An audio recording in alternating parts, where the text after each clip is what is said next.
Hello team and welcome to another ATP Geopolitics video with myself, Jonathan M.S. Pierce. This is a Ukraine War Update Extra video giving you extra tidbits and nuggets to get your teeth into to give you a greater understanding of the war in Ukraine. I come to you fresh from the garden with the smell of cut grass as spring is well and truly here. I've been stumbling around in my MS drunken state with the lawnmower. And eventually my body needed a rest and I thought, it's time to do an extra. So, right. I've been meaning to share this with you since I first talked about it about 4 days ago. This is a really interesting investigative piece of journalism from The Guardian in, I think, conjunction with other news outlets around the world. They're working on these. This sort of partly came out of things like, this didn't, but they're working with other organizations such as they have done with the Panama Papers, where these leaks kind of come out and then it's too much for one news organization to deal with, so they work in this group of, I think, of 11 of them. Anyway, I'm pretty sure that's what's going on with these are the Vulcan files, which are a leak from Russia in terms of global cyber warfare involving the Kremlin. So this is Vulcan Files, leak reveals Putin's global and domestic cyber warfare tactics. Documents leaked by the whistleblower angry over the Ukraine war. Private Moscow consultancy bolstering Russian cyber warfare. Tools support hacking operations and attacks on infrastructure. And documents linked to notorious Russian hacking group Sandworm, with Russian program aims to control the internet and spread disinformation. So those are the kind of byline headlines. Or synopses, I guess. Right, let's dip into the article. So inside the 6-story building, a new generation is helping Russian military operations. Its weapons are more advanced than those of Peter the Great's era, not pikes and halberds, but hacking and disinformation tools. This is the era of 5th generation warfare, where we have information space battles. So the war is about controlling the narrative as much as it is, killing and destroying people and bits of equipment. The software engineers, to return to the article, behind these systems are employees of NTC Vulcan. On the surface, it looks like a run-of-the-mill cybersecurity consultancy. However, a leak of secret files from the company has exposed its work bolstering Putin's cyber warfare capabilities. Thousands of pages of secret documents reveal how Vulcan's engineers have worked for Russian military and intelligence agencies to support hacking operations, train operatives before attacks on national infrastructure, spread disinformation, and control sections of the internet. The company's work is linked to the Federal Security Service, or FSB, the domestic spy agency, the operational and intelligence divisions of the armed forces known as the GOU and GRU, and the SVR, Russia's foreign intelligence organization. There's so much in this article. I'm just picking out the odd paragraph here and there. The Vulcan files, which date from 2016 to 2021, were leaked by an anonymous whistleblower angered by the Russians' war in Ukraine. Such leaks from Moscow are extremely rare. Days after the invasion in February last year, the source approached a German newspaper, Süddeutsche Zeitung, and said that the GRU and FSB hide behind Vulcan. The source later shared the data and further information with the Munich-based investigative startup Paper Trail Media. For several months, journalists working for 11 media outlets, this is where it is, including The Guardian, Washington Post, and Le Monde, have investigated the files in a consortium led by Paper Trail Media and Der Spiegel. 5 Western intelligence agencies confirmed the Vulcan files appear to be authentic. The company and the Kremlin did not respond to multiple requests for comment. The leak contains emails, internal documents, project plans, budgets, and contracts. They offer insight into the Kremlin's sweeping efforts in the cyber realm at a time when it is pursuing a brutal war against Ukraine. It is not known whether the tools built by Vulcan have been used for real-world attacks in Ukraine or elsewhere, but Russian hackers are known to have repeatedly targeted Ukrainian computer networks, a campaign that continues. And since last year's invasion, Moscow's missiles have hit Kyiv and other cities, destroying critical infrastructure and leaving the country dark. Now, you have to remember that things like cyber warfare, you've got to look at the function. It is warfare. This is functionally the same as sending drones to blow up infrastructure. It does. The job is, I want them not to have energy. Then taking down the energy systems, the distribution or production computer systems, so they're unable to produce energy, is functionally the same as dropping a bomb on the place. And indeed, at the beginning of the war, or I think it was at the beginning of the war, they took down, quite accidentally, I don't think it was their main intention, but Russian hackers disabled some of Germany's energy infrastructure. I think their wind farms were connected to something they took down. They weren't planning on taking out the wind farms, but just incidentally they did. And again, that is, doing the same as blowing up those wind farms, at least, in the short term before they get back online.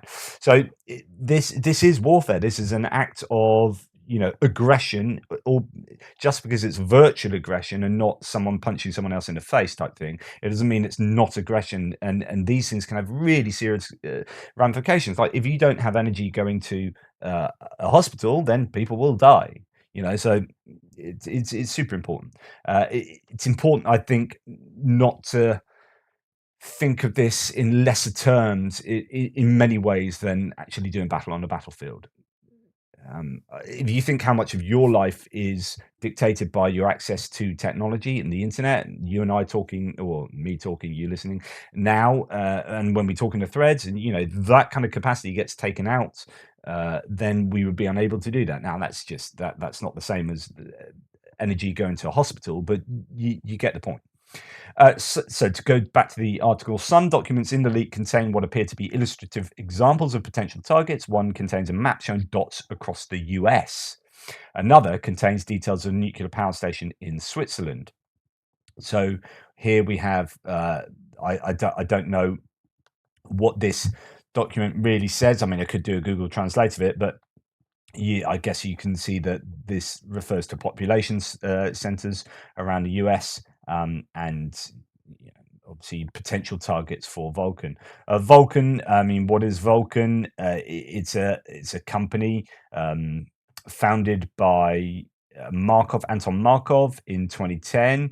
And he's and someone else. They were both graduates of St. Petersburg's military academy and served with the army in the past. So you're starting to get some kind of connection between the army and this company. The company is part of Russia's military-industrial complex, and that's an important. I should have highlighted this. I mean, that's a really important statement to make. So this is part of the military project that is attempting to take over and occupy Ukraine. This subterranean world encompasses spy agencies, commercial firms, and higher education institutions. Specialists such as programmers and engineers move from one branch to another. Secret state actors rely heavily on private sector expertise. So anyway, it talks a lot about the background, and obviously, as you can see, there's huge amounts of information in this article. I'm just going to re-dip into it much later, which is part of Azimut. So in 2018, a team of Vulcan employees traveled south to attend the official testing of a sweeping program enabling internet control, surveillance, and disinformation. The meeting took place at the FSB-linked Rostov-on-Don Radio Research Institute. It subcontracted Vulcan to help in the creation of the new system dubbed Amazit, which is also linked to the files to the Russian military. So again, there's this connection of all these organizations. One part of Amazit is domestic facing, allowing operatives to hijack and take control of the internet if unrest breaks out in a Russian region. So much a case of building or helping to prop up autocracy, isn't it?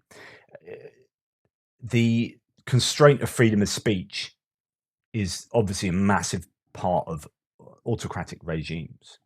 Now, we take it for granted in many countries that we live in, and I can't speak for all of you, but if I get really annoyed with my government, I can go and shout on it on Facebook and Twitter and in public, and nothing's going to happen, right? But if that's taken away from me, the ability to do that, if the internet is controlled, then my voice is controlled, right? I am unable to say these things and people are unable to hear them. If unrest breaks out in a Russian region, they can hijack and take control of the internet, or the country gains a stronghold over territory in a rival nation state, such as Ukraine. Internet traffic deemed to be politically harmful can be removed before it has a chance to spread. Hugely important. A 387-page internal document explains how AMSIT works. The military needs a physical access to hardware such as mobile phone towers and to wireless communications. Once they control transmission, traffic can be intercepted. Military spies can identify people browsing the web, see what they are accessing online, and track information that users are sharing. So think about how useful this would be in the occupied territories in Ukraine with controlling the not only the narrative but finding out about who is collaborating with, you might say, committing to partisan activities on behalf of the Ukrainians. This is potentially very powerful stuff. So since last year's invasion, Russia has arrested anti-war protesters and passed punitive laws to prevent public criticism, what Putin calls a special military operation. The Vulcan files contain documents linked to an FSB operation to monitor social media usage inside Russia on a gigantic scale using semantic analysis to spot hostile content.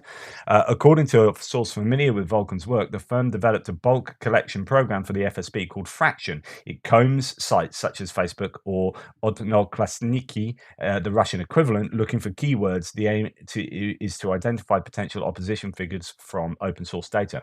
You're not safe in saying anything anywhere online in Russia, and obviously, things like VPNs are order of the day over there. But still, it's a dangerous pastime to start, voicing your criticisms of the Russian regime and political figures and institutions. Vulcan staff regularly visited the FSB's Information Security Center in Moscow, the agency's cyber unit, to consult on the secret program. The building is next to the FSB's Lubyanka headquarters and a bookshop. The leak reveals the unit spies were jokingly nicknamed book lovers. So there's this, really close relationship between these so-called, private consultancy firms. Tools for automated domestic propaganda. Another Vulcan developed project linked to AMSIT is far more threatening, codenamed Crystal 2V. It is a training program for Russian cyber operatives capable of allowing simultaneous use by up to 30 trainees. It appears to simulate attacks against a range of essential national infrastructure targets: railway lines, electricity stations, airports, waterways, ports, and industrial control systems. So is this an ongoing security risk? Well, yes. So it continues the article. Until Russia's invasion of 2022, Vulcan staff openly traveled to Western Europe, visiting IT and cybersecurity conferences, including a gathering in Sweden to mingle with delegates from Western security firms. Former Vulcan graduates now live in Germany, Ireland, and other EU countries. Some work for global tech corporations. Two are at Amazon Web Services and Siemens. Siemens declined to comment on individual employees, but said it took such questions very seriously. Amazon said it implemented strict controls and that protecting customer data was its top priority. So this is a very real threat. So I talked to you this morning about the news of two deeply embedded Russian illegals in Brazil and Greece. They're on these long-term espionage projects, placements where they gain a trust over not just a couple of months, but over a decade. And it may be that after a decade of embedding, that's when you start doing the actual espionage work. We've heard people before getting like masters, universities in America and in Brazil, and then eventually getting a job in the ICC in The Hague. You're like, well, that was the plan all along, but it took a decade's worth of prep to get there. So here we are seeing people who are like cyber trained, going to conferences, getting jobs with Siemens, getting jobs with Amazon, so on and so forth. And it's like a decade later, it's like, now we're in position to start causing real havoc. So this is a really genuine threat. It is unclear if former Vulcan engineers now in the West pose a security threat, and whether they have come to the attention of Western counterintelligence agencies. Most, it would seem, have relatives back in Russia, a vulnerability known to have been used by the FSB to pressure Russian professionals abroad to collaborate, which is, very interesting. Way of getting leverage on these people. Contacted by a reporter, one ex-staffer expressed regret at having helped Russia's military and domestic spy agency. Quote, to begin with, it wasn't clear what my work would be used for, they said. Over time, I understood that I couldn't carry on and that I didn't want to support the regime. I was afraid something would happen to me or I would end up in jail. There were enormous risks too for the anonymous whistleblower behind the Vulcan files. The Russian regime is known for hunting down those it regards as traitors. In their brief exchange with a German journalist, the leaker said that they were aware that giving sensitive information to foreign media was dangerous, but they have taken life-changing precautions. They had left their previous life behind, they said, and now existed as a ghost. So yeah, difficult for all those involved. It's always dangerous being a leaker, but it's probably a different conversation there. Okay, so I think that's really important. Cyber warfare, given the amount of time we spend online and the amount of life that we lead, functionally, like if I think how much I complain about like my local high street being a ghost town and that no shops are open, in a full knowledge that I do almost all of my shopping online these days. It's just the way we're going. We're moving towards, I don't know if you've ever seen Disney's Wall-E, where we just live our life. We'll be living our lives on a chaise longue, just doing everything digitally. And if we want to go and protest about something, we just sign a change.org petition and then send it off to the virtual world. And long gone are the days where we get out placards and go and physically do stuff. Or anyway, to some degree, he says, in the middle of large strikes, almost a general strike in the UK. But you get my point. Is the online life is hugely important for how we, as just general citizens, function on a daily basis. Now, that is the case with institutions, organizations, governance. You can really disable a country by cyber warfare these days, potentially. And so this is a huge risk. And I know that the UK government presently, with Tom Tugendhat as a Conservative security minister who used to be in the armed forces himself, they're putting a lot of stuff together to do with sort of cyber warfare. Go and check out the Ukrainian latest from, I think, Friday, where Dom Nichols interviews Tom Tugendhat, just for a real insight into how important this kind of stuff is. And it's top priority for a lot of governments, and I'm sure it'd be the same for all of your governments as well. Now, interestingly connected to this, then, it's funny seeing that. Well, it's not funny seeing that. This was a direct result of that article coming out. Siemens has launched an internal investigation into its employees who previously worked for the Russian company Vulcan. Spiegel says Der Spiegel. According to the publication, the Vulcan firm has ties with Russian intelligence services. Yep, exactly. And you're going to be pretty sure that Amazon and other companies that have got hold of this information will be doing the same thing.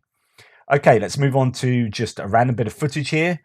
This is a Russian tanker, doing a bit of footage to share on social media later. Hey, this is us going on an attack. And then it claims that the tank in front of him drove into an anti-tank mine. Actually, I think it was not a mine. It was an ATGM. So let's have a look at what happens here. Ouch. So here he is, just driving along in a column, and then bang. That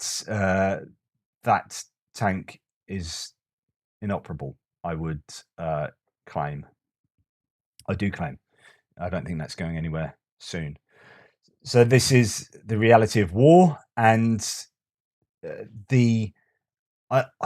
what does this video tell you? It probably tells you that you shouldn't go around in tanks without other forms of protection. In other words, combined arms maneuvers. You need your infantry out there with their own way of detecting other infantry with ATGMs. You need drone surveillance. You need possibly helicopters spotting or whatever.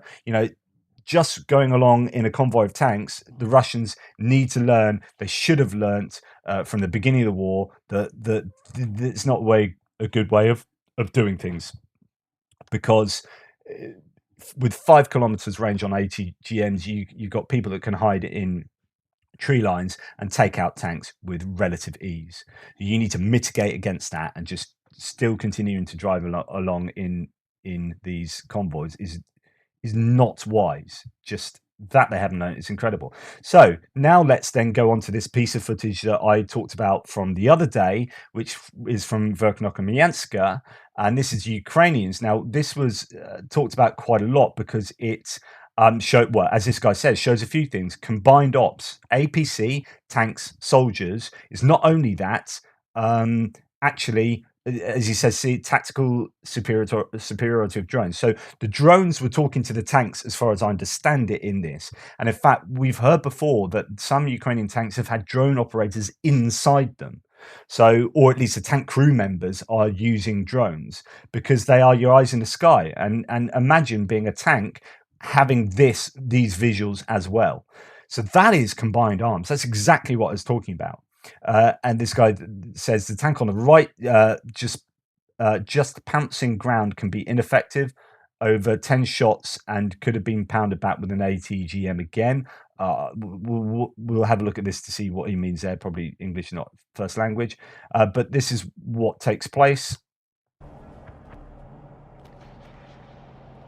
So you've got several tanks. You've got APC. You can see that there are rounds firing from the right.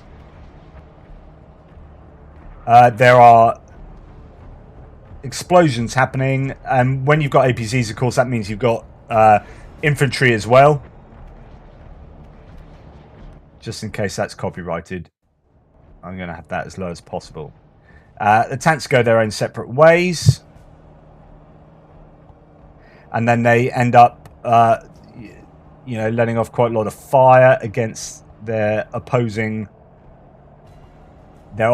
And in fact, the tank on the right does end up shooting quite a bit, and I think missing a bit. I haven't seen this for 3 or 4 days now, but it aims, I think, over here, and yeah, we'll see.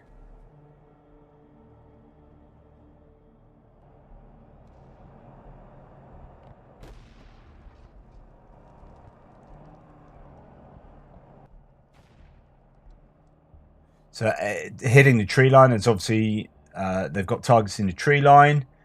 I'm fairly sure this guy's, yeah, there. I'm fairly sure he's trying to shoot over there, just shoots right in front of him, hits right in front of him. And there seems to be return fire coming. Yep, so that is, yeah, that was it. I remember now. So, just to explain. Right, just to explain. The key to warfare is getting your shot off first, right?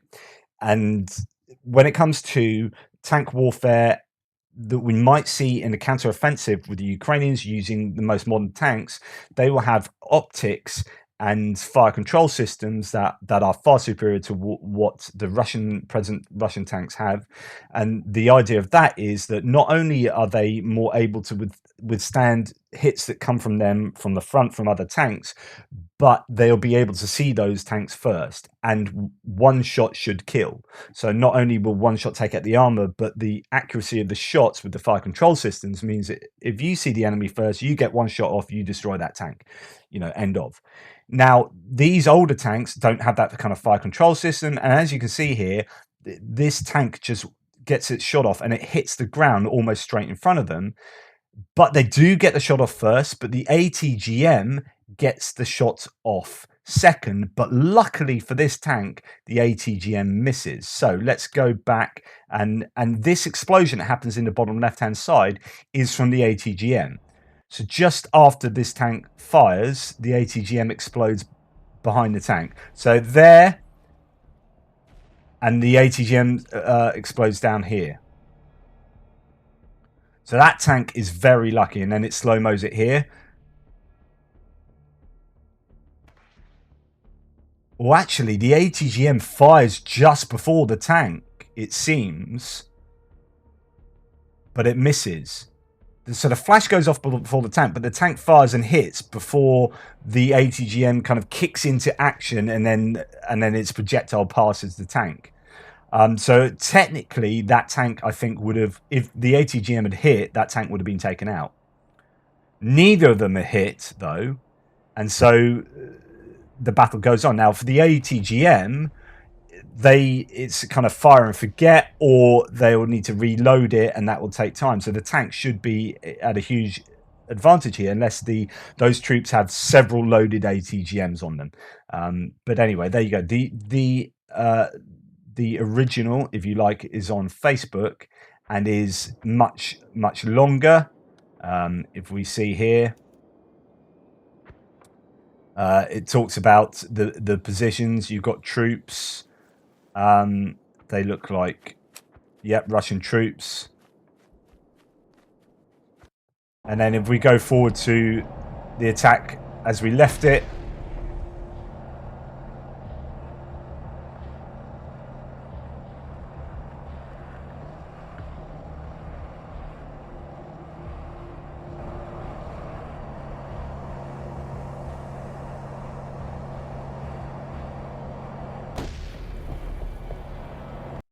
now, even if you don't get direct hits with tanks or with any kind of projectile, there is the reality of huge amounts of shrapnel or debris that's being blown up from where it actually hits, just spreading around and doing damage to you, rather than the direct hit itself. So that explosion of the shell in the ground there could well cause these guys to be shredded, or at least, unable to do what they were hoping to do, etc., etc.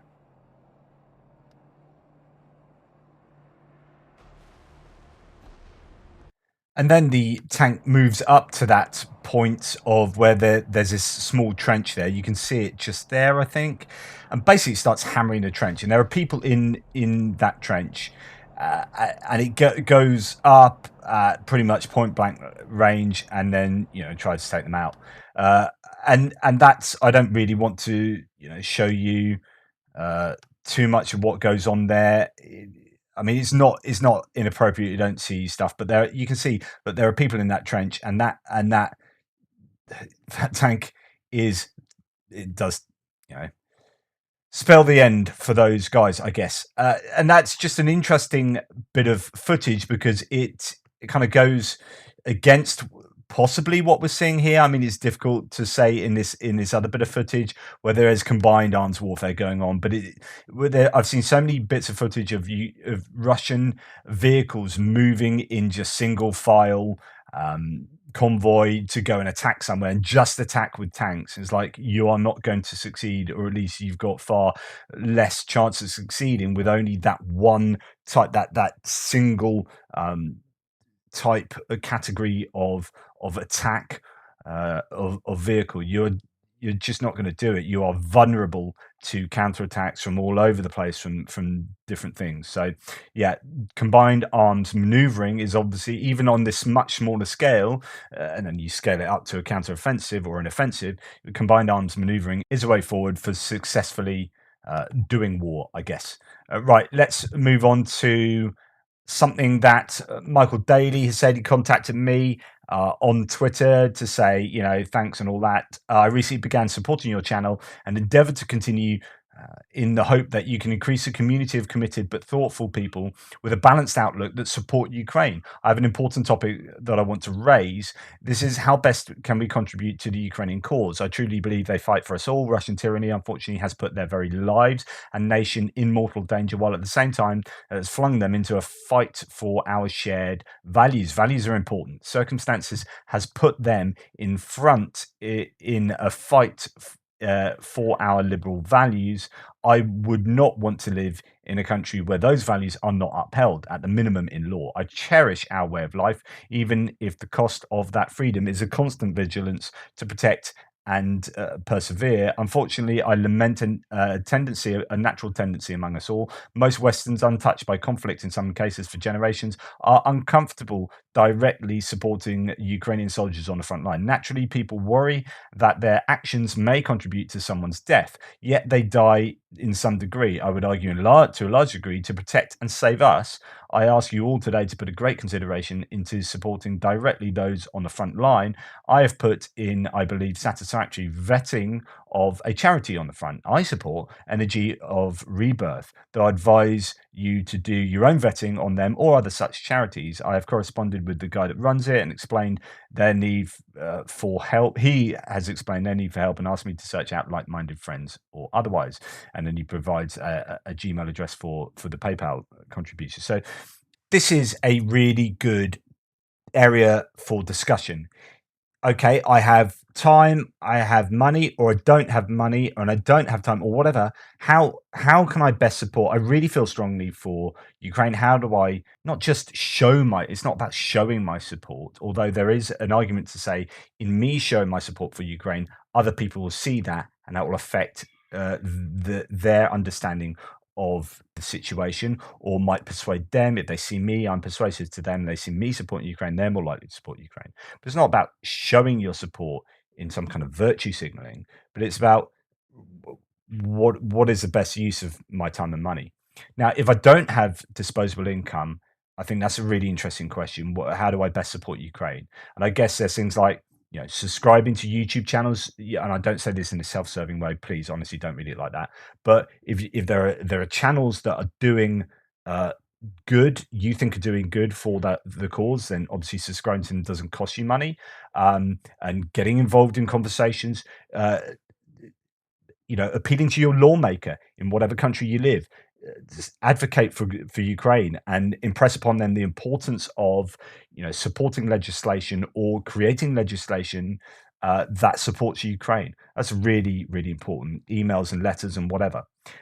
Speaking to people at the water cooler at work or down a park or at the gym, correcting people's misunderstandings if they are spreading misinformation. Say no, actually, that is incorrect, and this is why it's incorrect, and here's the correct understanding of that claim or situation.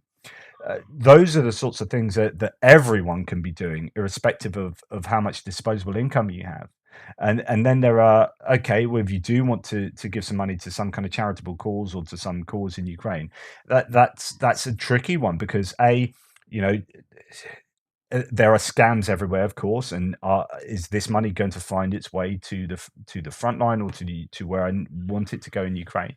Then there's the discussion about, well, do I want to help fund weapons of death? Right? I had this conversation. I talked to you about this before. It's like I don't really know whether I want to put money towards that, and even can drones be seen as that? And then so I put money towards humanitarian um, sort of causes. And but then I was like, no. So more recently, there's a few kind of people appealing for drones who I'm pretty sure I've vetted them in a way that I'm fairly confident that money is going to get there, and they've shown lots of evidence that this is what your money has got previously, and these are the drones that these guys are using, or these are the SUVs these guys are using, or whatever, pickup trucks, or whatever. So there are lots of ways to help, and the organization this guy's talking about, this is Google Translate of the website. So it calls Energy of Rebirth, it calls it Revival Energy here and Renaissance Energy down there. So Google just being a bit random. But this is what they do. And I think this is quite an interesting one. Do your own research and whatnot. But the main activities of the fund for these guys are to provide effective and targeted assistance to the armed forces, provision of humanitarian aid, meeting the food needs of the population, provide medical supplies, and opening of humanitarian aid centres. So even if there's an organization that does that all, which I'm not too comfortable with giving money towards weapons. Okay, well, actually, we do humanitarian and medical supplies, and I don't know. It depends how you compartmentalize your mind in these kind of discussions, or there are just so many, and it'll be interesting to see what you guys think in the thread below of what you think are really worthy causes if you support Ukraine. How you think money should be spent. But yeah, this is just Energy of Rebirth. I know very, very little about this other than what's on their opening page, but they seem to do really good stuff. And if they do, then go for it. Have a look on their website, see what you think. That's Energy of Rebirth. But I've certainly had this conversation with myself many times. Right, I'm going to go on to talk to go through the second thread. I had recorded this earlier. It turns out I had pause press for the entire 20-minute of talking done on the second half of this podcast. So I'm redoing it because, I'm stupid. Anyway, I talked to you in the last extra about Crimea, talking through Chris Owicki's, who's a historical author, independent military history author and researcher. So he did a really interesting thread of the geography and history of Crimea. We're going now into the second of the series, looking at the military history of Crimea to find lessons about the challenges that Ukraine will face if it wants to recover the peninsula by force. What's Crimea's value? Until the mid-20th century, agriculture was marginal due to the lack of water. Crimea lacks onshore natural resources. Tourism only really took off after the Second World War, and while industry still only accounts for a small percentage of Crimea's economy, its main value is extrinsic value. What does it get you? So Crimea's main value has always been its geographical position. This allows it to be used as a location for projecting power into the Black Sea. So that's going down south, but also into the nearby lands, which is going up north, northeast and northwest, and west and east. Just in case you didn't understand how the compass works. Control over Crimea enables control of the northern Black Sea from ports on the southern Crimean coast, such as Sevastopol. The peninsula also acts as a natural choke point for the Dnipro estuary and the sea lanes from Odessa and the Sea of Azov, all of which are of great economic importance themselves. From Crimea, one can threaten southern Ukraine and Russia from behind a highly defensible position. So you can see the mountains here and much flatter ground in this southern area, which is why there's so much arable land around there. But obviously, Crimea struggles agriculturally due to it needing fresh water from the Dnipro, provided at the moment by the canal that comes from Novokakhovka there. So for centuries, the Muslim Tatar rulers of the Crimean Khanate used their base in Crimea to mount raids deep into what is now Russia, Ukraine, Poland, and Moldova. They reached as far as Moscow, burning the city in 1571 and killing as many as 80,000 people in the attack. Slavery was Crimea's economic lifeblood, as it had no other natural resources. The Tatars regularly raided the Slavic lands for slaves. Now, there's an interesting bit of etymology to be discussed here. So, Slav, the original etymology of Slav from their own sort of language means those are the word or word. The general understanding is it comes from the word for word. So these guys must have seen themselves as people who could speak or had greater literary tradition maybe than those around. I think their word for the Germanic peoples was those who couldn't hear. So I think that there's an interesting etymology there anyway. And it's interesting that Slav has gone through several other languages to come back to mean slave. And these guys have actually had a history of being enslaved. And so there's a kind of a strange irony there. So the Tatars had regularly raided the Slavic lands for slaves. They seized an estimated 2 million people over 300 years and sold them to the Ottoman Empire, with which the Khanate was allied. So really, slavery was integral to the history of Crimea. This brought them into conflict with the Russians and the semi-nomadic Cossacks, a coalition of Orthodox Christian Slavic groups, including Ukrainians and fugitive serfs from Poland and Russia. The Cossacks and Tatars frequently fought and raided each other's territories. In 1675, the Cossack military leader Ivan Serko launched a raid into Crimea with 10,000 men. He bypassed a strongly fortified Perekop Isthmus in Crimea's northwest corner. Now, if you remember from yesterday's thread, there are three isthmus: the Chonhar, which is here, the Perekop, which is there, which I think means red fort, is it? Or red something, yeah. And the Arabat Spit, but actually the spit in the northern at its northern point is not joined to the land. I think it is now, but the Henichesk it is, but it is joined to the south. But remember, this area of water is very, very low, could be forded easily. It's very shallow. So anyway, Ivan Serko launched a raid into Crimea With 10,000 men, he bypassed the strongly fortified Perepokop Isthmus in Crimea's northwest corner and probably forded the Cyvash, so that's these waters here, the vast area of salt lagoons and marshes north of Crimea. Now, Serko's army marched as far as the Tatar capital, Bakhchisarai, burning and looting as they went. They, quote, liberated, scare quotes, around 7,000 Slavs who had been enslaved by the Tatars. But around 3,000 didn't want to leave. They had converted to Islam and in some cases had married Tatars. Serko massacred them as traitors. Quote, "It is better for you to sleep until the day of judgment than to settle in the Crimea and beget children and be damned to all eternity," he is said to have declared. He returned to Zaporizhia with the other 4,000 and a huge haul of loot. In 1687 and 1689, Russia's Prince Vasily Golitsyn raised huge armies, around 100,000 men each time, to invade Crimea. However, it was a disaster on both occasions. The Tatars burned the steppe but to deny grass to the horses, and there was no water to drink. The Russians reached the fortifications at Perikop and found that they couldn't get their artillery over the ditch the Tatars had dug. And we talked about that ditch yesterday.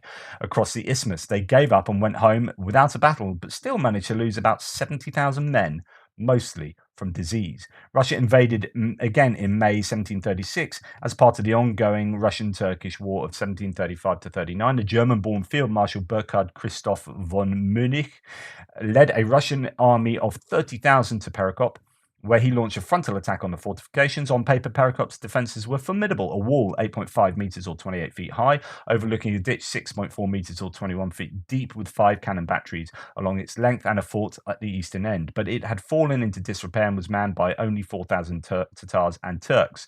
Murnich's forces captured it easily on the 21st of May 1736, losing only 31 men, while the Tatar or Turkish force lost around 3,500 as casualties and prisoners.